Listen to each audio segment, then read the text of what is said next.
tal, chicos? El día de hoy vamos a ver un tema relacionado al curso de biología sobre las biomoléculas orgánicas. Solamente vamos a ver la parte de glúcidos, o sea los carbohidratos, y los lípidos. Bien, vamos a definir lo que es esta biomolécula, su importancia, su clasificación y sobre todo las funciones que desempeñan sobre la parte de nuestro organismo.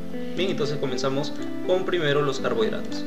Los carbohidratos son también llamados hidratos de carbono, sacáridos, glúcidos y azúcares.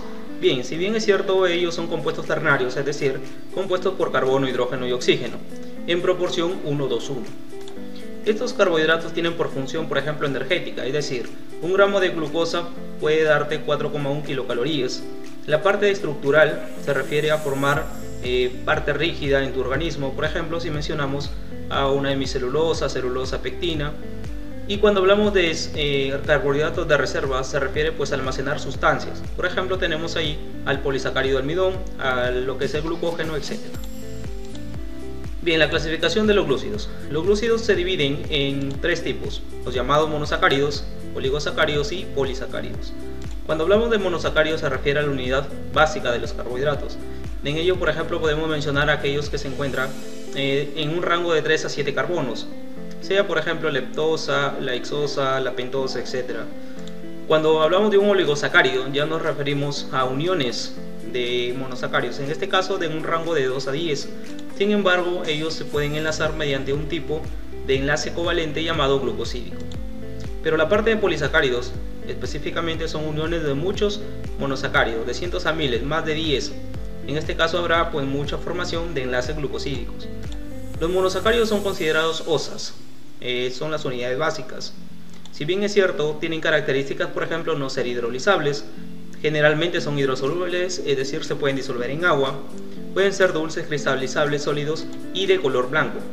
En este cuadro estamos mostrando pues la clasificación según el número de carbonos que presentan y además sobre la clasificación de su grupo funcional, es decir, si pueden ser aldosas o cetosas.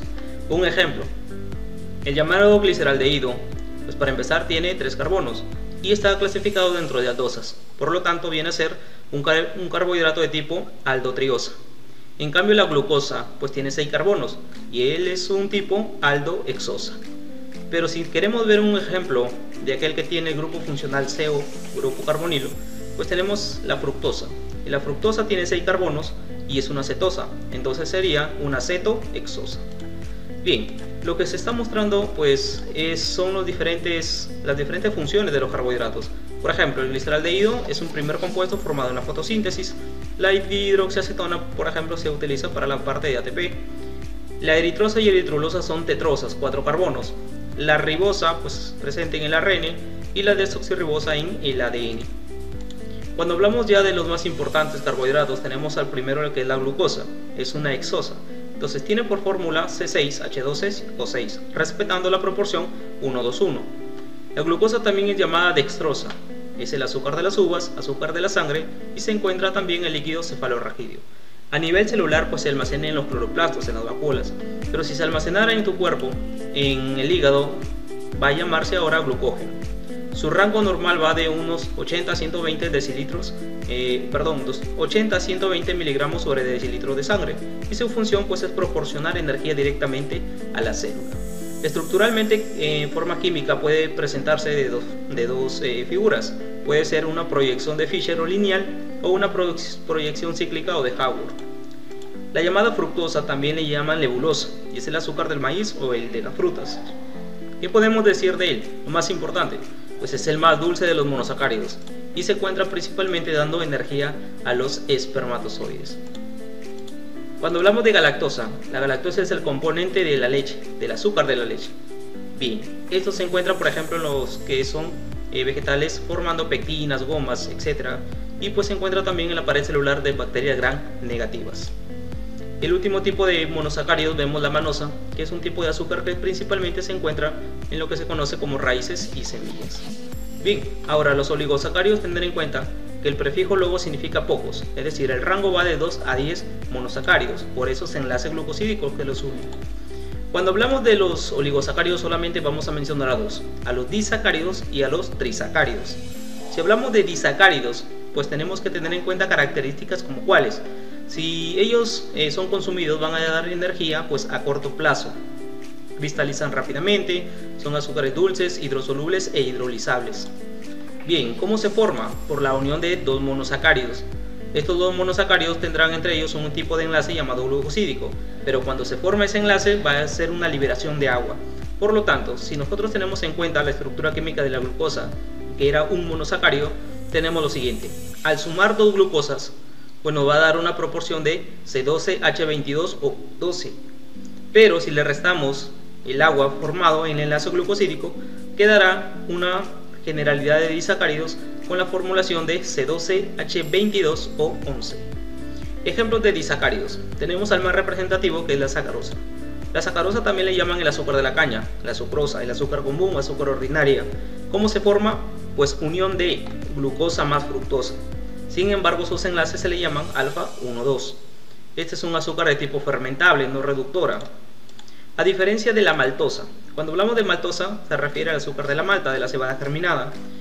Es utilizada pues para la fabricación de cerveza. Su forma de unión es mediante dos glucosas, pero por enlaces alfa 1,4. La lactosa, que es el azúcar de la leche, se encuentra en los que son necesariamente leche de mamíferos, pero se une por glucosa más galactosa. Este enlace cambia, ahora le vas a llamar enlace beta 1,4, y ellos presentan un poder reductor. Por ejemplo, en lo que es la leche de vaca, más o menos la lactosa representa un 5%, pero por otro lado la leche materna solamente tendrá de lactosa un 7%. La trealosa, como otro ejemplo de disacárido, se encuentra en la hemolinfa de insectos, y bien, está formado por glucosa más glucosa, similar a la maltosa, pero en este caso serán los enlaces alfa 1,1. La celobiosa también se considera un disacárido y le llaman celosa. Sin embargo, pues ella se forma a partir del aparato de Golgi y está formada por glucosa más glucosas, pero con enlaces beta 1,4. En los trisacáridos, su nombre lo dirá, uniones de tres monosacáridos.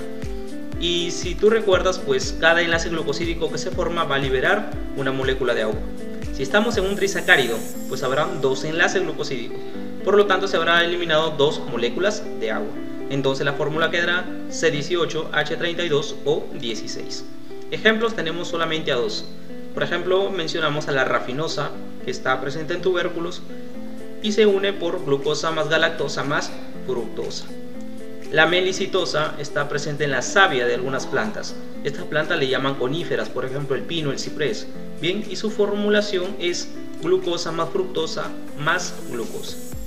Por último, en los carbohidratos tenemos que los polisacáridos vienen a ser uniones de muchos monosacáridos. En este caso habrá muchos enlaces glucosídicos y también va a haber mucha liberación de moléculas de agua. Sus características, por ejemplo, mencionamos que presentan elevado peso molecular, van a proporcionar energía a largo plazo, a diferencia de los disacáridos que era a corto plazo. Bien, ellos son hidrolizables, generalmente carecen de sabor dulce. Y mencionamos algunos subtipos, por ejemplo, polisacáridos de reserva le vas a llamar a aquellos que almacenan sustancia. Por ejemplo, ahí tenemos al almidón, que está en vegetales, y este almidón puede presentarse de dos formas, o amilosa o amilopectina. La primera, la llamada amilosa, representa solamente el 20% y es un almidón de forma lineal, mediante unos enlaces llamados alfa 1,4. Por otro lado, la amilopectina representa un 80% y es de tipo ramificada y va a tener un enlace alfa 1,4,1,6. Bien. El glucógeno, que se encuentra principalmente en los animales, pues se almacena en lo que es el hígado y en el músculo también en una pequeña proporción. Su estructura pues es similar a la amilopectina, o sea es de tipo ramificada. Otro polisacárido de reserva que podemos mencionar es a la llamada inulina, pero él es un polímero, en este caso de fructosas, uniones de fructosas consecutivas. Polisacáridos estructurales, tenemos por ejemplo a los tres conocidos en la pared celular de las plantas, hemicelulosa, pectina y celulosa. Sin embargo, pues su ubicación se debe a los tres compartimientos de su pared celular en las plantas. Por ejemplo, la hemicelulosa se encuentra en la pared primaria, la pectina en la pared media o lámina media y la celulosa pues en la pared secundaria. Si hablamos de pared celular ahora de los hongos, ese es otro tipo de polisacárido que se encuentra aquí y ahí mencionamos a la quitina. La quitina está en la pared celular de los hongos y también principalmente en el exoesqueleto de artrópodos. Bien, El agar-agar o simplemente agar es un tipo de polisacárido, en este caso que puede ser utilizado para cultivos microbiológicos, para el cultivo de bacterias. La goma arábiga pues se encuentra en los vegetales y se puede utilizar para la fabricación de lo que son las gaseosas. Finalmente, los mucopolisacáridos, aquellos que se encuentran en sustancias mucoides, tenemos a la heparina, por ejemplo. La heparina es un compuesto anticoagulante que se ubica necesariamente en la saliva de algunos organismos hematófagos. Por ejemplo, un zancudo, una sanguijuela. ¿Por qué? Porque ellos van a succionar la sangre y necesitan que se mantenga viscosa. Entonces, la heparina es un anticoagulante. El sulfato de condrictina en cartílagos, en tendones, córneas, válvulas del corazón y piel. Y el ácido hialurónico, por ejemplo, en el tejido conjuntivo, líquido sinovial que está en articulaciones, también son considerados los llamados mucopolisacáridos. Bien, hasta acá sería un resumen de lo que son carbohidratos. Ahora, si te preguntan sobre los lípidos, vamos a ver algunas cositas muy rápidas y muy básicas que debes conocer sobre este tema. Los lípidos, al igual que los carbohidratos, también son ternarios. Sin embargo, ellos pueden presentar algunos elementos como lo que son fósforo y nitrógeno. Ellos son hidrófobos. Recuerda que ellos no se pueden disolver en el agua, pero sí se pueden disolver o solubles en acetona, formol, benceno, cloroformo, que ya son compuestos orgánicos. Dentro de las características principales tenemos que la unidad fundamental de un lípido es un ácido graso. Sin embargo, los enlaces ahora van a cambiar. Van a ser enlaces de tipo éster o esteárico. Funciones de los lípidos. La parte energética va a ser más que un carbohidrato. Ellos van a dar 9,3 kilocalorías. Los lípidos también forman parte estructural, por ejemplo, de las membranas celulares, los llamados fosfolípidos, ¿no? Lo que forman la bicapa fosfolipídica. Ellos tienen una capacidad también de ser aislante térmico, protegen contra el frío. Amortiguadora, recuerda que algunos órganos tienen grasa para poder protegerlos contra unos golpes. Entonces hay varias funciones de los lípidos, ¿no? Que radica desde la parte estructural, aislante térmico, amortiguador, vitamínica, hormonal, etc. La clasificación ahora se divide solamente en dos grandes ramas. Primero, puede ser un lípido saponificable o líquido no saponificable, lípidos.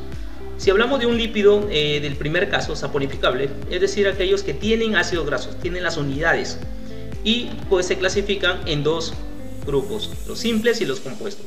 Dependiendo pues su composición química, los simples solamente tendrán carbono, hidrógeno y oxígeno, y ahí están dos, los triglicéridos y las llamadas ceras.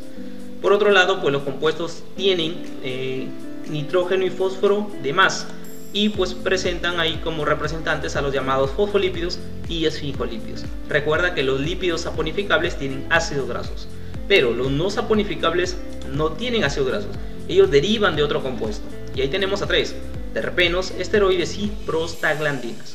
Entonces, lo más importante, lo más digamos resaltante que tú debes de conocer, vamos a verlo de una forma rápida. Los triglicéridos, su nombre lo dice, tri, o sea, tres ácidos grasos, bien, más el alcohol. Si bien es cierto, los triglicéridos le llaman grasas neutras, es su composición, en su composición presentan un alcohol que no es cualquiera, no puede ser por ejemplo el etanol que venden en farmacia, no. El alcohol que ellos presentan es el glicerol, glicerina o propanotriol. Son los lípidos más abundantes y se dividen en dos tipos, las llamadas grasas y aceites. Por ejemplo, la diferencia: grasas son sólidas, están en los animales y presentan enlaces saturados, o sea, enlaces simples. Los aceites son líquidos, son necesariamente de los vegetales y presentan enlaces insaturados, o sea, enlaces dobles y triples. Ejemplo de grasas, tenemos al palmítico, esteárico y araquídico. Mientras que los aceites, oleico, linoleico, linolénico y araquidónico, de los cuales, si por ejemplo preguntan cuáles son los aceites esenciales, solamente son la parte de linolénico, los tres últimos, linolénico, linoleico y araquidónico, los tres últimos, esenciales. Ceras, también llamados céridos, son tipo de lípidos para la protección. ¿Cuál es su formulación? Tiene solamente un ácido graso en su composición más un alcohol. Ejemplo, tenemos a la lanolina, al cerumen que se forma en el oído externo para la protección quizás de contaminación bacteriana, la cutinisuberina que se encuentra en los vegetales. Tenemos también al llamado spermaceti, ubicado en la cavidad craneana de algunos cetáceos como lo son las ballenas, los cachalotes, delfines, etc. Tercera clasificación, aún estamos en los saponificables. Tenemos ahora los fosfolípidos. Su nombre lo dice, fosfo, o sea, en su composición tiene fósforo. Ellos van a tener solamente 2 ácidos grasos y su principal característica es que se encuentra en la llamada membrana celular. Ejemplos tenemos a la lecitina para el transporte de grasas de un tejido hacia otro, está en el tejido nervioso. Tenemos también a la cefalina en el encéfalo, interviene en la parte de coagulación. La cardiolipinas en membrana de mitocondrias y los plasmalógenos en la parte de músculos. Entonces, ellos son los 4 representantes de fosfolípidos. Sin embargo, cuando hablamos de esfincolípidos, que también es otro tipo de lípido compuesto, tenemos que ellos se forman mediante un ácido graso más esfincosina. Sin embargo, en alguna literatura sugieren que la unidad de los esfincolípidos es una ceramida. Ejemplo, esfincomielinas en la vaina mielínica de neuronas. Los cerebrósidos, pues su nombre lo dice, en el cerebro, pero también en la membrana de los glóbulos rojos. Y finalmente los gangliósidos en la materia gris del cerebro, que actúan como receptores de virus. Entonces ellos vienen a ser los esfincolípidos. Los terpenos, a partir de terpeno, recuerda que ya son no saponificables, no tienen ácidos grasos, ellos van a derivar de algo. Ejemplo, los terpenos derivan del llamado isopreno. Como representantes tenemos beta-caroteno, caroteno es anaranjado, entonces podemos encontrar en la zanahoria. Sin embargo, pues tenemos que tener su función, es importante para la visión. ¿Por qué? Porque tiene la llamada vitamina A o retinol. Tenemos también al fitol en la parte de clorofila, al látex para la fabricación de caucho, vitaminas liposolubles como la vitamina K, la vitamina A y la vitamina E. Los monoterpenos para la parte de aceites esenciales, los aceites aromáticos, por ejemplo un mentol, un geraniol, eucaliptol, y también pueden activarse como unas coenzimas. Los esteroides, en la penúltima clasificación de lípidos, tenemos que ellos derivan del esterano, ¿no? El famoso ciclopentano perhidrofenantreno, que se forman 4 anillos de carbono. Tenemos como representantes al máximo al colesterol, el cual es un precursor de hormonas sexuales. Recordar que el colesterol también se ubica en la membrana celular y puede ser en tu cuerpo bueno o malo, ¿no? Si es bueno, ya vas a llamar de alta densidad, o sea el HDL, y si es malo, es de baja densidad, el LDL. Los ácidos biliares pues pueden emulsificar la grasa, pueden degradarlas. La ecdisona para la muda de insectos, o sea su cambio de piel. Estrógenos, por ejemplo, para la primera etapa de menstruación, andrógenos en la espermatogénesis, y los micoesteroles, mico significa prefijo de hongos, pues allí se van a encontrar y se convierten en la llamada vitamina D, en la antirraquítica. Bien, entonces la vitamina D para esteroides. Y terminamos el día de hoy con los últimos tipos de lípidos, las llamadas prostaglandinas. Las prostaglandinas, su nombre lo dice porque pues fueron descubiertos en la próstata. ¿De dónde derivan? Del llamado ácido araquidónico. Y finalizando, sus funciones de las prostaglandinas, por ejemplo, pueden actuar como hormonas para la parte de secreción gástrica, intervienen en lo que es la presión sanguínea, contracción del útero, e incluso pueden provocar los llamados abortos terapéuticos, y está involucrado en la parte de procesos febriles y inflamatorios, ¿no? Entonces, como ejemplo tenemos a los llamados tromboxanos. Hasta ahí, chicos, hemos visto la parte de biomoléculas orgánicas. Recordar que el prospecto toma 4 biomoléculas: carbohidratos, lípidos, proteínas y ácidos nucleicos. Sin embargo, hoy hemos visto la mitad sobre lo que son los azúcares y los lípidos. Bien, hasta ahí, chicos, el día de hoy nos quedamos con el tema.